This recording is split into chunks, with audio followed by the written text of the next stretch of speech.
दोस्तों आज की वीडियो बहुत ही गजब की होने वाली है। गुंडोगान और अरावो के बीच में थोड़ा सा लड़ाई झगड़ा होने वाला है और हो गया है, ऐसा समझ में आ रहा है। दोस्तों गजब गजब कमेंट करें लोग एक दूसरे के बारे में। भाई टीम की लड़ाई is something which I did not really wanted after that humiliating defeat. Moreover अपन बात करने वाले हैं बार्सिलोना के ऊपर जो फाइन्स लगे हुए हैं उनके बारे में। अपन बात करने वाले हैं रियल मैड्रिड सेमीफाइनल में पहुंचने के बाद उनके ड्रेसिंग रूम में जो है वो कुछ डिबेट वगैरह चल रहा है, क्या है वो भी मैं आपको आज की वीडियो में बताऊंगा। साथ ही साथ भाई साहब यहाँ पे बार्सिलोना के फ्यूचर के ऊपर कोच कौन फ्यूचर कोच बनेगा उस पर बादल मंडरा रहे हैं। तो ये सब है आज की वीडियो में। Hey guys, welcome back to another video of AKG। रोज 7:30 बजे हम लोग जो है वो भाई डेली फुटबॉल वीडियोस डालते हैं, अपडेट्स डालते हैं, तो सब्सक्राइब करके जाइए हमारे चैनल को। बाकी वीडियो को चालू करता हूं बिना किसी देरी के। फुटबॉल की खबर है कि के साथ सबसे पहले लेट्स टॉक अबाउट भाई साहब बार्सिलोना के ऊपर क्या फाइन लगाया गया यूएफए के द्वारा। सो बार्सिलोना ऑब्वियसली पार्टिसिपेट करी थी जो PSG वाले गेम में जो उनके होम में हो रहा था, उसमें जो है वो कुछ चीज़ें यूएफए ने नोट करी और उसका जो है वो भाई फाइन लगा दिया बार्सिलोना के ऊपर। भाई हारे तो हारे, लेकिन अब फाइन भी जो है वो पटाना पड़ेगा। तो फाइन क्या क्या लगाया गया है मैं आपको बता दे रहा हूँ। ये फाइन लगाया गया है बार्सिलोना के सपोर्टर्स की हरकतों के चलते। अब टोटल फाइन जो है वो 32,000 यूरोज़ का लगाया गया है। 2,000 का फाइन लगाया गया है स्मोक बॉम्ब्स और फायरवर्क्स यूज़ करने के लिए जो स्टेडियम के बाहर किया जा रहा था। 5,000 का फाइन लगाया गया है डिग्रेडेशंस के लिए, जो मतलब हरकतें यहाँ पे फैंस वगैरह कर रहे थे उसके चलते। और 25,000 का जो है वो फाइन लगाया गया है racist incidents in the parking lot के चलते। तो इन टोटल बार्सिलोना को जो है वो 32,000 यूरोज़ का फाइन पे करना पड़ेगा बिकॉज फैंस ने जो है वो इस टाइप की हरकतें करी हैं अपने PSG वाले गेम में। अब भाई उस गेम से रिलेटेड एक र्यूमर निकल रही थी कि एम्बाप्पे की लड़ाई हो गई थी बार्सिलोना के टीममेट से, ऐसा वैसा ये वो, विच इज़ लाइक absurd। भाई ये र्यूमर सही है झूठ है इसके ऊपर कंफर्मेशन नहीं निकल करके आई है, बट जहाँ तक समझ में आ रहा है झूठी है, क्योंकि 2 दिन के बाद निकल के आई खबर। ऐसा कुछ रहता तो तुरंत निकल जाता। एनीवेज दोस्तों अगली खबर के ऊपर बढ़ जाएं दोस्तों, तो वो है हमारे पॉलो डिबाला का जो है वो खबर। सो पॉलो डिबाला का आप लोग जान रहे हो दोस्तों 2025 में जो है वो कॉन्ट्रैक्ट खत्म होने वाला है रोमा के साथ, और 2025 में जब उसका कॉन्ट्रैक्ट खत्म होगा यानी कि अगले साल तो एक फ्री ट्रांसफर में जो है वो निकलेगा। और इसी के चलते रोमा जो है वो उसको इस सीज़न में बेचना चाह रही है, ज़्यादा पैसे नहीं मांग रही है। जो उसका र्यूमर्ड अमाउंट निकल कर के आ रहा है it's somewhere around 15 to 25 million के बीच में। तो ऐसी कुछ जो है वो भाई साहब कहानी निकल करके आ रही है, लेकिन अभी इस जो है वो भाई आस्किंग प्राइस के ऊपर कंफर्मेशन नहीं आया है। तो मैं इस चीज़ को नहीं बोलूँगा कि आप लोग इस प्राइस को मानिएगा, क्या प्राइस उन लोग मांगेंगे सिंस उसके कॉन्ट्रैक्ट में 1 ही साल का जो है वो टाइम बचा हुआ है, वो मैं अगर कुछ अपडेट आएगा तो आपको बता दूंगा। ये सीज़न डिबाला के लिए थोड़ा सा ठीक ठाक रहा है। 31 गेम्स खेल करके उसने 14 गोल्स वगैरह मारा है और काफ़ी अच्छा भी जो है वो नज़र आया है पिच में। नाउ बार्सिलोना नोस की उनको एक इंटीरियर मिडफील्डर चाहिए जो बर्नार्डो सिल्वा का जो है वो काम टाइप ऑफ करे। तो पॉलो डिबाला समझ में आ रहा है जो एक चीप ऑप्शन हो सकता है बर्नार्डो सिल्वा के लिए। और चेल्सी को एक्सपीरियंस जो है वो अटैकर चाहिए उनके स्क्वाड में डालने के लिए, तो उनको भी पॉलो डिबाला समझ में आ रहा है। Now I know Paulo Dybala का थोड़ा सा इंजरी इशूज़ चल रहे हैं, पॉलो डिबाला की एज थोड़ी सी ज़्यादा हो चुकी है। अगर यही ट्रांसफ़र 4 से 5 साल पहले होने वाला रहता तो काफ़ी मज़ा आता सोच करके, but now that Paulo Dybala is also थोड़ा सा ओल्ड, इस जो है वो भाई ट्रांसफ़र के ऊपर क्वेश्चन उठाए जा रहे हैं फैंस के द्वारा। लेकिन दोनों टीम्स बार्सिलोना और चेल्सी सोच रही है कि जो ये एक्सपीरियंस लेकर के आएगा और एक बेंच से स्ट्रेंथ देगा वो काफ़ी ज़्यादा इंपॉर्टेंट होगा सीज़न में बरकरार रहने के लिए, क्योंकि दोनों मतलब क्लब्स का सीज़न अच्छा लंबा चलता है।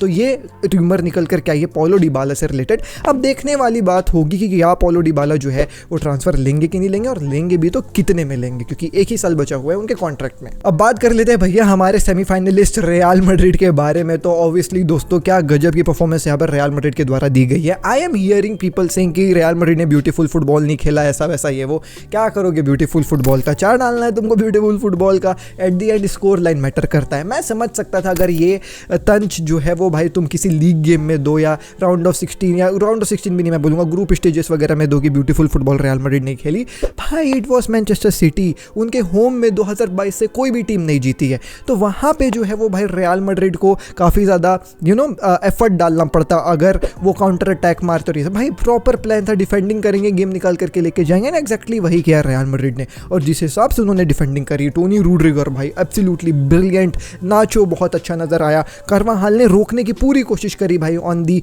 आप कह सकते हैं फ्लैंक्स, ही वॉज फिनोमिनल। लेकिन एक बंदा जो फिनोमिनल था, man of the match for me was भाई साहब लूनिन। भाई मैच में तो उसने शॉट्स रोके ही रोके, क्या गजब गजब की शॉट्स कोर्स उसने डी ब्रुयना, फिल फोर्डन वगैरह के रोके, बट देन पेनाल्टीज में भी 2 सेव किया, जिसके चलते रियल मैड्रिड अपने सेमीफाइनल्स में बुक कर लिए स्पॉट को। अब इसी के रिगार्डिंग जो है वो थोड़ा सा डिबेट चल रहा है in the ownership and sporting का माहौल।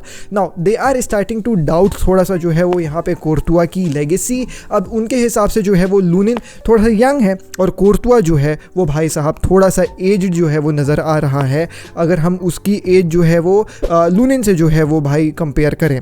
अब देखो दोस्तों, यहाँ पे जो है वो टीबो कोर्तुआ की एज जो है वो 31 है और लूनिन की एज जो है वो 25 है। तो रियल मैड्रिड सोच रही है कि अगर अपन को एक ऐसे फ्यूचर के लिए लॉन्ग टर्म गोलकीपर चाहिए तो भाई लूनिन काफ़ी बेहतरीन समझ में आ रहा है। उसने भाई ला लीगा में भी गजब की परफॉर्मेंस डाले और अब यूएफा चैंपियंस लीग में तो तुमने कल देख ही लिया। कल क्या, उससे पहले भी तुमने देखा होगा लूनिन के परफॉर्मेंस हमेशा से ब्रिलियंट ही रहे हैं रियल मैड्रिड के लिए।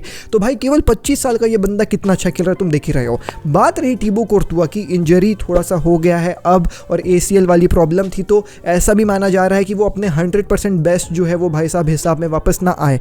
तो रियल मैड्रिड में ऐसा डिबेट चल रहा है कि भाई जब लूनिन इतना अच्छा खेलने लग गया है तो फिर कोर्तुआ को बेच करके थोड़ा पैसा कमा लेते हैं, क्योंकि ये राइट टाइम है कोर्तुआ को बेचने का। इसके बाद आगे बेचेंगे सोचेंगे तो भाई थोड़ा कम पैसा मिलेगा। कोर्तुआ जैसे गोलकीपर के लिए ऑब्वियसली सूटर्स रहेंगे जो है वो भाई ट्रांसफर मार्केट में। तो इनके बीच में ये डिबेट चल रहा है, should we sell Courtois and make Lunin as the number 1 goalkeeper of the squad और नॉट, क्योंकि कोर्तुआ को बेच करके अच्छे खासे जो है वो पैसे बना सकती है रियल मैड्रिड। और ऑब्वियसली दोस्तों अगले साल एम्बापे वगैरह को लेना है तो कितना कैश आ जाए अंदर उतना अच्छा होगा रियल मैड्रिड के लिए। तो ये डिबेट चल रही है। तुम अगर मैड्रिड फैन हो, मेरी वीडियो देख रहे हो, तो मुझको बताओ क्या करते तुम? कोर्तुआ को बेच के पैसा ले लेते? क्योंकि मैं तो वही करता, क्योंकि लूनिन 25 साल का है यार, वो 25 साल का होके भी ऐसी परफॉर्मेंस डाल ही नहीं रहा है कि जैसे लग रहा है कि 25 साल का है। अगर आप मैन सिटी जैसी टीम के खिलाफ इनक्रेडिबल सेव्स करते हो, पेनाल्टीज में जाकर के अपनी टीम को भिजा देते हो, इससे बेहतरीन क्या ही हो सकता है। तो ये कहानी थी भैया रियल मैड्रिड के अंदर जो डिबेट चल रही है उसके बारे में। आखिरी खबर के ऊपर आ जाते हैं दोस्तों, और वो है भाई साहब यहाँ पे जो है वो अपकमिंग कोच ऑफ बार्सिलोना क्या कहानी चल रही है। तो ऐसा कहा जा रहा है कि शावी के साथ एल क्लासिको के बाद एक मीटिंग सेट करी गई है बार्सिलोना के जो है वो बोर्ड के द्वारा, और उस बोर्ड में जो है वो शावी से पूछेंगे उन लोग 2 सवाल, तेरे को रुकना है या तेरे को नहीं रुकना। अगर तेरे को रुकना है तो तेरी क्या जो है वो मांग है, तू क्या सोच रहा है, क्लब को कैसे क्या करना है क्या नहीं करना है, और जो है वो भाई हम फिर उस हिसाब से काम करेंगे। लेकिन अगर तेरे को नहीं रुकना है तो तू हमको बोर्ड को एकदम आ करके आमने सामने बता दे कि ये मेरा फाइनल डिसीजन है, मैं नहीं रुकूंगा, आप लोग अपना देख लो। फिर बोर्ड जो है वो कुछ करेगी कि भाई अपन को फ्यूचर में किस बंदे को लेकर के आना है। एज पर नाउ जितने अच्छे रिपोर्ट्स चल रहे थे हांसी फ्लिक के रिगार्डिंग, वो सब रिपोर्ट्स अब जो है वो तुम पानी में डाल सकते हो, क्योंकि ऐसा रिपोर्ट अब निकल करके आ रहा है कि हांसी फ्लिक को जो है वो बार्सिलोना अपना प्रॉपर कैंडिडेट नहीं मान रही है। इसलिए नहीं मान रही क्योंकि उनके हिसाब से हांसी फ्लिक के पास स्पेनिश फुटबॉल, ला लीगा वगैरह का ज़्यादा एक्सपीरियंस नहीं है, उसके पास वो पेडिग्री नहीं है, वो स्पेनिश फुटबॉल को जानता नहीं है, कभी खेला भी नहीं है एज अ प्लेयर, नॉर वो कोच एज अ कोच जो है वो भाई मैनेज किया है, तो उसके पास एक्सपीरियंस स्पेनिश फुटबॉल का काफ़ी ज़्यादा कम है। मोर ओवर ऐसा भी माना जा रहा है कि उसने अभी तक स्पेनिश अच्छे से सीखी नहीं है, तो थोड़ी सी प्रॉब्लम हो सकती है क्लब में। इसी के चलते उन लोग हांसी फ्लिक को जो है वो टोटल डिसकार्ड कर रहे हैं। रही बात भाई साहब यहाँ पे अगले ऑप्शन की, तो भाई I am really saddened to say that कि भाई उनकी नज़र अब राफा मार्केज पे है। भाई राफा मार्केज पे क्यों नज़र है मैं समझ नहीं पा रहा हूँ। बारसा बी का कोच है, I know he is doing brilliantly with Barca B at this point of time, but that's Barca B, वो लीग 3rd में खेलते हैं यार। If you want to step up, आपको अब शावी से एक अच्छा मैनेजर चाहिए। Is Rafa Marquez a better manager than Xavi? Obviously not. ना ही उसके जो है वो भाई हिस्ट्री इतनी अच्छी रही है, ना वो इतना इफेक्टिव नजर आया है। The very first season with Barca B he was literally भाई साहब शिटिंग विद द टीम।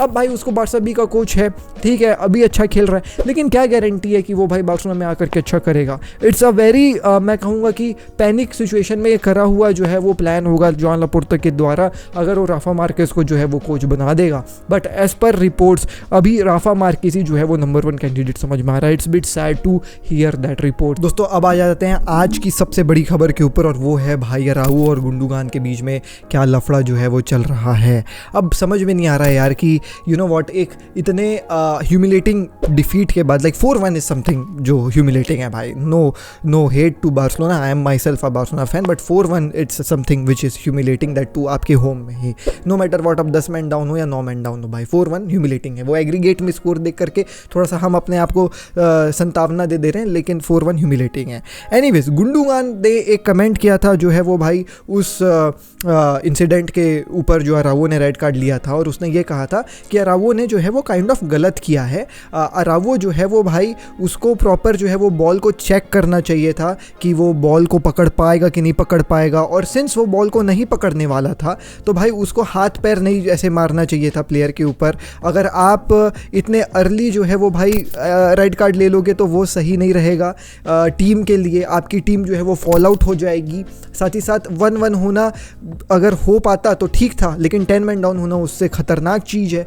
और उसने ये भी कहा था कि अरावो को ना छोड़ देना चाहिए था प्लेयर को दौड़ने के लिए, क्योंकि फिर वो गोलकीपर को फेस करता, तो वो गोलकीपर को फेस करता तो फिर वो एक अलग टच टेकर रोक लेता, तो फिर क्या होता। तो मतलब आपने गलती करी थी अरावो, ऐसा करके गुंडोगान ने प्रेस कॉन्फ्रेंस में बोला था, विच ही इज़ राइट। अब आज अरावो के कोई एक बुक का जो है वो भाई सेरेमनी वगैरह था, उसको जो है वो अरावो गया था भाई अपने बुक को जो है वो भाई पब्लिश वगैरह करने, जो लॉन्चिंग इवेंट होता है उस टाइप से। तो वहाँ पे पूछा गया उससे गुंडोगान के इस कमेंट के ऊपर आपका क्या कहना है, तो अरावो कहता है कि I would rather keep for myself what I really think about Gundogan comments. मैं भाई अपने तक ही रखूँगा कि मैं क्या सोच रहा हूँ गुंडोगान के कमेंट के बारे में।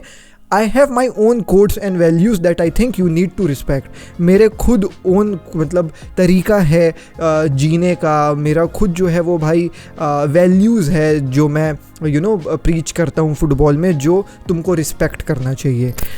अब ये जो कमेंट है अरावो का, it's quite shocking being really very honest, because that humiliating defeat is something else, but a fallout in the team is something else भाई, that's something which we do not need। अब ये जो comment अरावो ने बोला है कि I have my own codes and values that I think you need to respect, ये उसने गुंडोगान के कॉन्टेक्स्ट में बोला है या फिर उस रिपोर्टर के कॉन्टेक्स्ट में बोला है जो उससे वो क्वेश्चन पूछा है, ये समझ में नहीं आ रहा है। लेकिन प्राइमा फेसी एक नज़र में तो यही नज़र आ रहा है कि ये जो कमेंट है वो का वो गुंडोगान के ऊपर है कि ये मेरे खुद के कोड से वैल्यूज़ है कि मेरे को कब बॉल रोकना है कब नहीं रोकना है, मैंने क्या करना है क्या नहीं करना गेम में, वो मेरा खुद का ओन कोड है, वैल्यूज़ है, तो वो रिस्पेक्ट करना चाहिए। अब ये गुंडोगान के ऊपर है कि किसके ऊपर है मेरे को नहीं पता, ठीक है। आगे भाई मैं आपको कहना चाहूँगा मिस्टर अरावो कि गुंडोगान सिटी से आता है, ठीक है, वो यूज्ड टू है जीतने के लिए हर समय पे, और ऐसे समय पे जो है वो भाई बार्सिलोना के ये नए प्लेयर्स को गुंडोगान जैसे इनक्रेडिबल कैप्टन का रिस्पेक्ट करना सीखना चाहिए। भाई एक कमेंट में पढ़ा था, वहाँ ऐसा लिखा हुआ था कि गुंडोगान जर्मन है और जर्मन लोग बहुत ज़्यादा ट्रू रहते हैं फुटबॉल के लिए। टोनी क्रूज का एग्जांपल दिया था उस कमेंट में कि टोनी क्रूज जो है वो भाई अपने खुद के टीममेट को लेजी 100 मिलियन साइनिंग कहा था, और जब सऊदी भी गए थे कुछ प्लेयर्स तो वो एकदम डायरेक्ट लिख दिया था कि ये क्या है मतलब ऐसे करके, और जो गुंडोगान ने कहा वो एकदम सही कहा, कुछ गलत नहीं किया।